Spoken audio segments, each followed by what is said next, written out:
think it was the last episode of the last season, but there's an episode where I speak about the year 2022 and all the things that I went through. And I speak about, mom having a stroke, the way that kind of shook my world, caused me to move. We then entered into a long distance relationship. Unplanned. Because we met in London. I was like, I did not sign up for this. Neither did I. I'm here to stay, so... Right. But we made it through that season, thank God. And then a pandemic hit. Yeah. So all the things happened. So yeah, that's one of the main things as well. Of course, we had the pandemic, moving back home.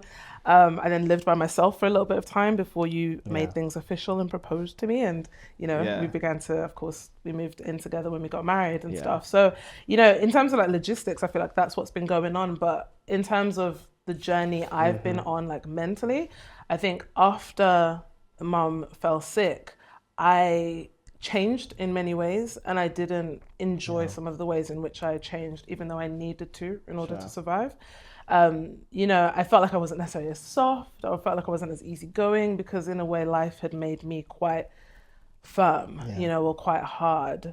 And one of the things that naturally, I just didn't have the capacity to do during that time was, of course, sadly, the podcast. And I remember when I was like pushing myself to still try and show up, or like I was doing IG lives. I had a phase where I was doing that.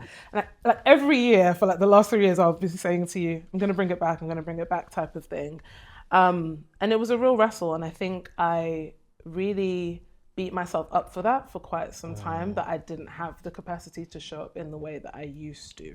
And I kept on using language like should, like I should be able to do this. Like worse things have happened to others. Why can't I just kind of get my head back into the game? And so I think in the last year, what's been different is, first of all, I gave myself the room to grieve, to process what had happened. Whilst I'm so grateful that my mom is still here, in her becoming sick, there's still a loss that you have to grieve. It's a loss of who she was, it's a loss of memories that I hoped that we would make in the future and things like that. So I think the last, year specifically has looked like, making myself prioritize myself and recognize that I can't show up as best as I want to if I'm actually not okay. And so I think I've gone through that process of accepting I'm not okay. And doing the work to get to the other side. And that's why it feels like now I'm actually ready to do this. Can I go a bit deeper? Yeah, of course. Okay. You want me to cry? Maybe. You talked about the grieving process. What was it like learning to trust God in allowing all that to happen and withholding, your timing on relaunching the podcast and stuff like that? How was it been like learning to trust God's timing? And after it's like 3 years, you see what I mean? So to some people that might be a long time, but to you, like, what is that a long time to you? And what have you learned from that process? I mean, firstly, it is a long time to me, as in it's not what I would have signed up for. Like I thought, a year after moving back home and helping my family, I'll be back to podcasting. So in that sense, it is a long time. Being on the other side, I believe it's the right time. I will say that. But trusting God, I think the hardest thing to trust God with was if he never does complete the healing in my mom's life, right? That, I'm sure many people know anyways, when you suffer from a stroke, like the way it impacted my mom was really severe. And though we've seen some improvements, and I thank God for them, there's that desire to like see it come to completion. And so something I really struggled with was like trusting, like, are you really good?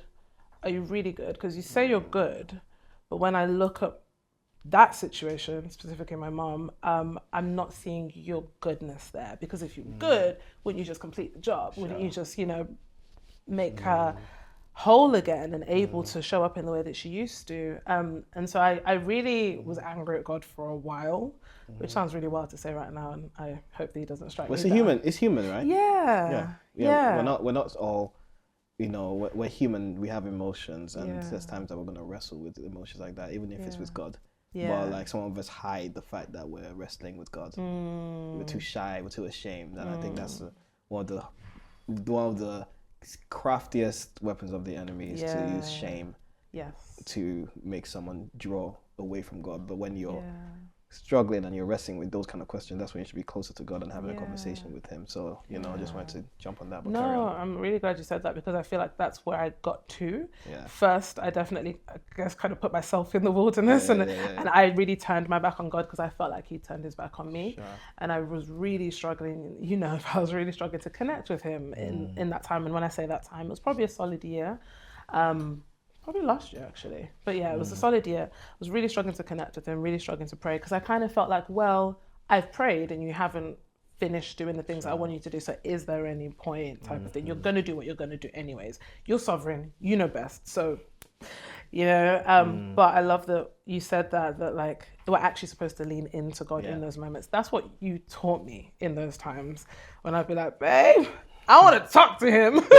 I'm mad. I'm angry at him. And you'd be like, pray. And I'd be like, why? And you would push me to the point that sometimes I'd be so annoyed. I'd be angry praying.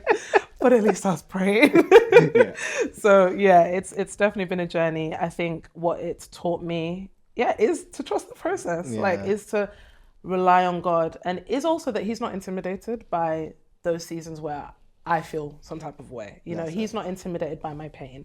He's not intimidated by my grief. Like, he can carry it and he wants to. Like, he's not just able, he wants to help. You know, he wants to be our strength. He doesn't want us to walk around carrying things that we weren't designed to carry. And I feel like I have that better understanding of God now.